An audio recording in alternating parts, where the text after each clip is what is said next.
Hello everyone, and welcome back to Salliekat Plays Exile, Escape from the Pit. On our last episode, our heroine Salliekat sadly met her fate at the bony fingers of a skeleton.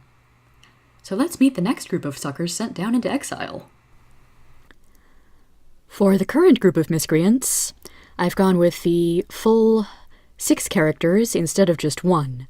It is entirely possible to play this game and even beat it with just 1 character, but it gets pretty challenging at points. Not only because you only have 1 character to beat up monsters, but also inventory management, because 1 character can only carry so much.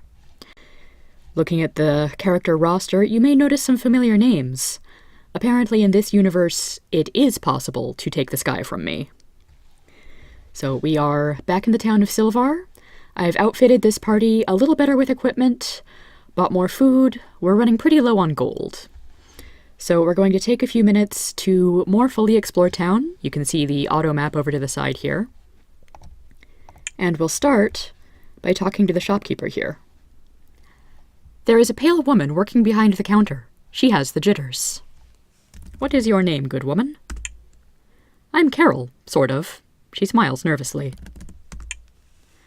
Well, you can buy rations. And I have some cows. Ooh, cows? Well, I tried to take care of the poor dears. I'd love to sell you some milk. She chuckles for no apparent reason. But whenever I try to take care of them, I hear noises. Noises, indeed. Yes, out behind my shop. Clunking and stuff. Makes me nervous.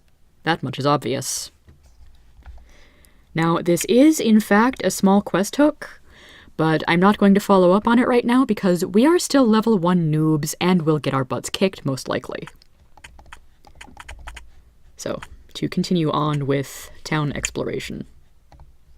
This is City Hall, and here's a very fancy-looking gentleman. A man in nice, well-cut robes shuffles papers behind a desk. He seems pleased to see you. Mayor Jonathan Stellis. You can just call me Jonathan. I am the mayor of this fine city, and a member of the Exile Council. Keeps me busy. Council? What is this council? Yes, Exile has 6 large cities, and this is one of them. The mayors of each form a council, which co-rules with King Micah. It works very well, actually, and I'm proud to be a member. It might help if I could spell properly here. Okay, so this guy is not going to tell us much about King Micah or anything really of interest. I think in at least some versions of the game he does suggest that we search the town library here. Might find something interesting. And we do. You find a piece of ratty paper, clearly quite old, tucked inside a book. It has peculiar symbols on it. Yoink. So now we have an unidentified scroll in our inventory. We could try using that without identifying, but I generally would rather not do that and get unexpected results, especially for a one-time consumable item. Krantz's Boatworks.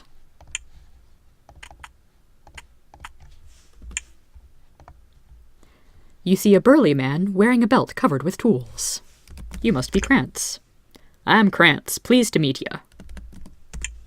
I make boats. There's a big call for 'em in these caves. You can get one for not much gold.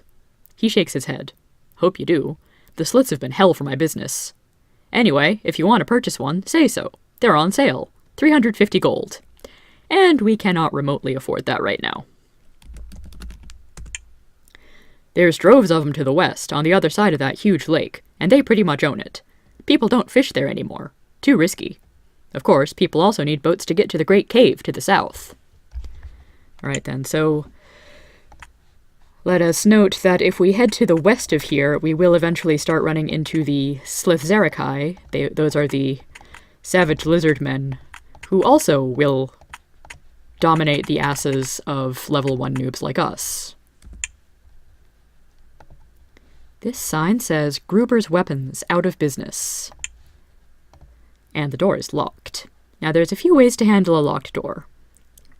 One of the most effective is to get a thief-type character and use lockpicks, but we don't have any lockpicks right now, so that won't do. We could potentially cast the unlock spell, but right now I'd rather conserve spell points and try just bashing the door down. So we'll pick one of the stronger characters. Mal gives himself a headache trying to bang the door open. Zoe also does not succeed. We'll try Mal again. That loud crunchy sound is us eating some food. Okay, this door does not want to open right now.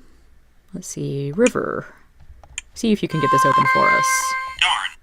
Oh, that lock is really not wanting to let me in today. Maybe we'll try again later after we get lockpicks.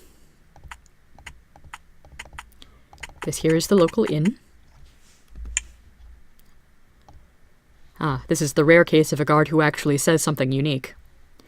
A man in battered armor seems to be drinking himself into a stupor. I'm Chuck. His words are slurred, and vomit seems to be soon in coming. Mercenary. What do you do as a merc, good sir? Heads, then the sliths, then the cat heads, then the sliths. Hell, I've been beat up by everybody. I'm on vacation now. Go away. So, he's one of many characters who's really just here for flavor. The barkeep busily polishes the counter. He's tall and has a very ambitious beard. Gary. I sell drinks. 1 gold. You can also get a room for the night. 5 gold. We have a nice room available. He polishes for a bit. Oh, and for 10 gold I can help you with item storage. Item storage? Sure, I'll watch your extra stuff for you. Put it in the room down the hall, the one with the crate in it. I'll guard it with my employees' lives. He grimaces. Make sure you leave stuff inside the room, though. Anywhere else, and I can't watch it. Small bit of useful mechanics in this game. Except for certain, very few certain locations, if you leave your items lying around town or a dungeon, when you leave and come back, those items will disappear. But there are, I want to say 3 items. This one in the castle, and I forget where the 3rd is right now. But there's a few places where you can leave your items safely and they will not disappear on you.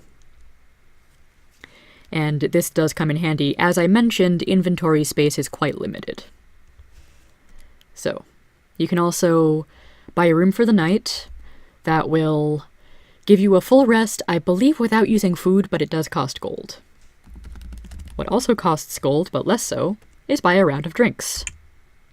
Here you go. It's some sort of beer made of fermented fungus. Strangely, bizarrely, almost horrifyingly, it's good. Sometimes you can get little rumors or quest hooks from buying drinks from the barkeep, but not always. Here's the room where we can leave stuff. That is all of the interesting stuff in Silvar that we can do right now. Have we talked to this guy? No, we haven't. This is a young, well-built man. He is weighed down with 2 heavy duffel bags. I'm Jay. He puts down one of the bags to shake your hands. None now. I'm kind of a refugee. Well, I was a farmhand at Fort Duvno. That's some 20 miles to the north. But then the Nephilim started coming south, and I decided to move to more hospitable territory.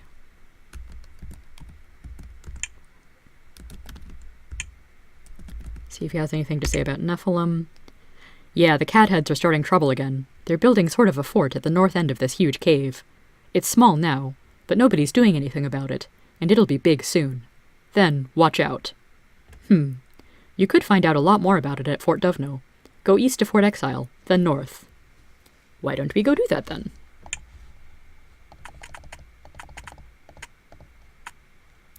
Here we are back in the Overworld. And we can certainly pass by Fort Exile again, but we don't actually need to really ever go back into it. It serves very limited purpose, it helps to orient new players, and if you should happen to lose one of your PCs to a horrible death in combat, and you don't feel like paying out the ass to get them resurrected, you can actually roll up new PCs in Fort Exile if you have any openings. And over here, we get to see some combat with a thug. Oh, stand ready. Let him walk into our sword. Oh hey, book actually hit something this time. And that was a very easy combat. Got us a little bit of XP and no gold. How disappointing.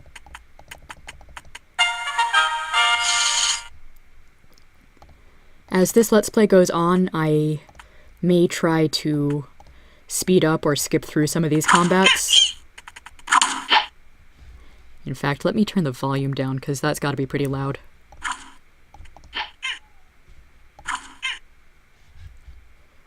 Let's see... Man, Simon has a lot of spell points. I'm not going to waste a fireball on just 2 goblins.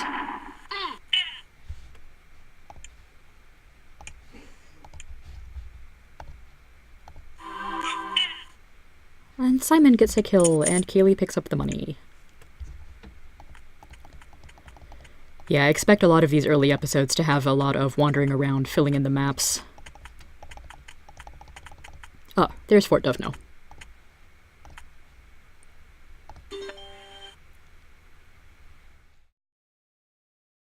While we're at the front gates, let's see what the Duvno guards have to say. You see a battle-worn guard holding a halberd in a very businesslike way. I cannot talk now. I am guarding. Guarding this fort. Now please go. I must be ever vigilant. Yes, friend. Constant vigilance.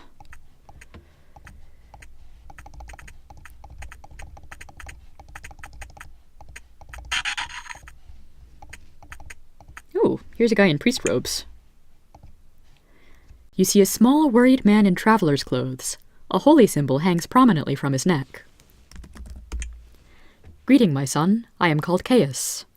Is it Caius or Caius? I'm really not sure. I bring the word to the flock. I once did so in Formalo, but now I'm moving to safer ground. I was assistant priest there, but the raids got too much for me. I worked for Mother Claudette, a good, fine woman. Plus, she had the ear of the mayor. If you're ever there, mention my name to her. She'll help you get settled. As for me, I'm off.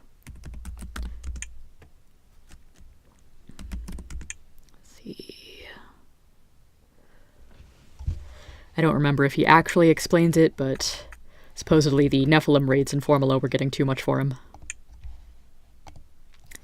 You see a slender, middle-aged woman outfitted to travel. Greetings, my lord. I am called Helena. Traveling now. My lord Caius decided to leave Formalo, and I was in no mood to argue. It's a city to the north. They've had troubles, though not as bad as down here. The worst thing that's happened is that some Nephilim spies stole the mayor's necklace. She giggles. Sounds trivial, I know, but it's supposed to be magic. Still, the attacks were starting to increase. I'm glad we're going. He's a priest, and a good one, but he's more interested in preaching than fighting, so we're going to the Great Cave, where things are calmer. She looks worried for a moment. Or so we hear. Also, missing necklace. Perhaps something for a band of adventurers to deal with. And since this guard is sitting in the inn, she has something a little more interesting to say than the standard ones. You see a woman in light mail. A longbow rests against the table, and she has a half-full quiver over her shoulder. I'm Kendra. Normally I'm an archer, but this is my lunch hour. Yeah, I puncture the occasional brigand. The pay's okay, and the barkeep gives me free lunches. Hey, free lunch, not bad. Sniping mainly, with the occasional raid. There was a fort up the hill to the west, once. Then the brigands took it and moved in, and now we're trying to get it back. They've taken a lot of losses lately, so there's hope. She looks you over. You know, a small, tough group could probably take them.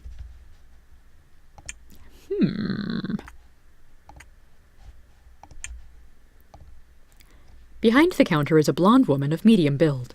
She is busy to the point of frenzy. She casts you a quick glance, not pausing to interrupt her work. Alice. I sell food, drink, and room for the night. Drink is 2, room is 5. Let me know what you want. Here you go. It's some sort of wine, weak and unpleasant. Yeah, the unpleasant part is depressingly common for booze in the underworld.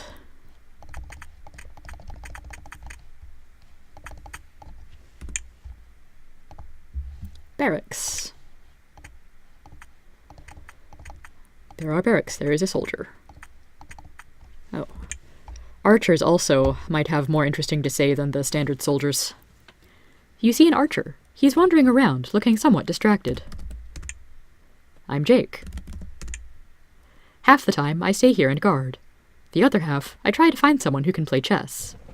Chess? You've never heard of it. Oh, you're interested. Well, it's this game. He talks about something having to do with kings and queens and mating. It seems interesting at first, but after a while you realize it's just a game, and a strange one at that. Jake notices your glazed look and sighs sadly. I wish I could find someone who plays. And this guy here is a captain of the guard. You see a large, bearded man in gleaming steel armor. An iron halberd is strapped over his back. Fortunately, he looks glad to see you. As opposed to angry, I guess you don't want the guy with the halberd angry at you. I'm Captain Johnson. I'm the boss around here. Protecting this fort from the bandits and Nephilim. It's my job It's my job to not rest until all the vermin are dead, and I can use all the help I can get. Bandits. I'm not too worried about them. They live in the fort to the west. They destroyed several farms, but we're wearing them down. Now, if someone could deal the death blow, he winks at you. That is at least the second person to encourage us to go visit the bandit fort to the west. Ask him about Nephilim. His face twists in a very disturbing way. Vicious vermin. I'd love to strangle every one. They're building a new fort to the north, and I sent a small group to check it out. They killed them all. We need to nail that fort while it's small. He grins. Of course, we're getting them back. We've got 2 of them in the cells, dying slow. You mentioned help. Our soldiers are the best, but we can always use some mercenaries too. The bandits are off balance now, and we can really use help against the Nephilim. He practically spits out the last word. There's a weird gleam in his eye. I think we're done talking to the homicidal maniac. Jail, authorized people only. This would be the cells he was talking about. Also, if you can hear any rustling in the background, that is probably my cat who's come into the studio to join me. Hey there, Garnet. You see a Nephil. His fur is matted and greasy, and he is clearly starving. A long gash on his leg festers untended. He hisses weakly at you. I wait here to die, human, and I will be avenged. He makes a weak, growling noise. On your captain, and all of you. You will all die, for vengeance for your attacks on us. His voice is fading. Now go. I've said all I will to you. Leave me to die. Kind of interesting that the fantasy race of cat people seems to speak perfect English. I guess their evolution included a human-style larynx. Adventurers needed. Reply at the castle. High pay.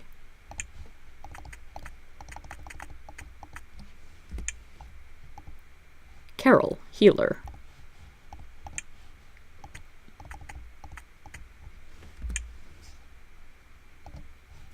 You see a tall, attractive woman with short, dark hair. She studies you carefully. My name is Carol. Above ground, I was of the Hamer clan, but that hardly matters now. Matters so little she won't tell us anything about it. I provide healing to the soldiers of this rather put-upon fort, as best I can. It's a difficult but necessary job.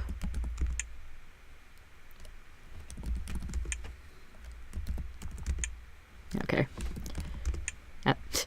Let's try spelling heal correctly. You can buy healing from people like Carol. Right now we don't need any, so our healing cost will be a 0 around the board, which is good because we have very little money. A lot of minor wounds can be patched up simply by walking around and letting your character slowly regenerate.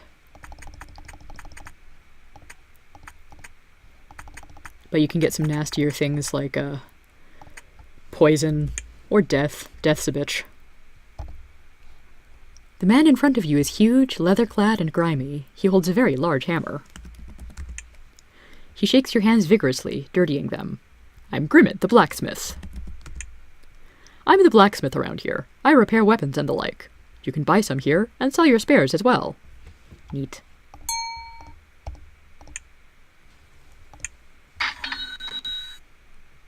So, Grimmett has a couple of decent items, but we don't really have the gold to afford any of them. So, gonna pass on by for now.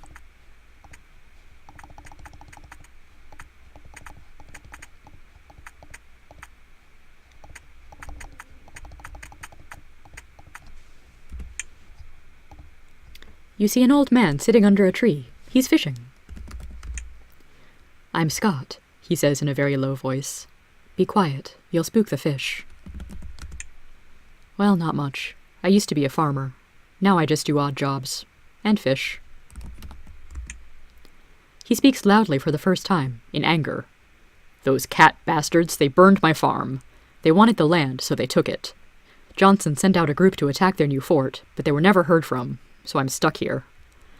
He calms down then, and goes back to fishing. You'd be surprised. The cave fish are pale and strange-looking, but they make great eatin'.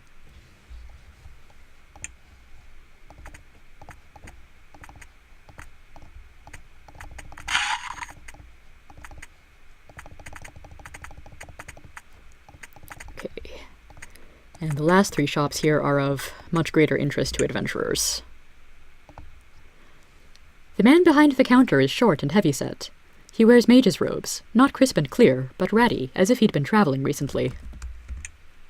I am Walner the mage, acting as a sage at the moment. Well, I try to be a sage, but lately I've been seeing a lot of action. Captain Johnson enlisted me to help out against the foe. I was on a raid against the bandit fort up the hill to the west. It was a mess, but we fared much better than the group that attacked the Nephilim to the north. None of them returned. He looks at you hopefully. You know we can always use more help. Okay, so what exactly does a sage do here? Well, my specialty is item lore. I can identify your items if you like. But I've also come across some interesting alchemy information. I know a recipe for poison that only uses toadstools. Not super interested in poison right now, but I know we have at least one thing that could be identified. The scroll is a scroll of fireball. Nice. May use that in an upcoming battle to save on some spell points. So, Walner the Sage, his main utility here is identifying items. No question too trivial. This sign simply depicts a drawn bow. A small, slender woman sits behind the counter, working on fletching an arrow. I'm JR. Please don't ask me what it stands for. I sell archery supplies, and a few darts. Let me know if you want to purchase something. My stock is kind of low. Most everything has been going to the soldiers. So she sells crude bows, flint arrows, and darts. Darts are fairly crap weapons. Bow and arrows are okay, but we don't have a lot of training in them right now, and also can't afford it. So maybe we'll come back to her later. Jason's farming supplies.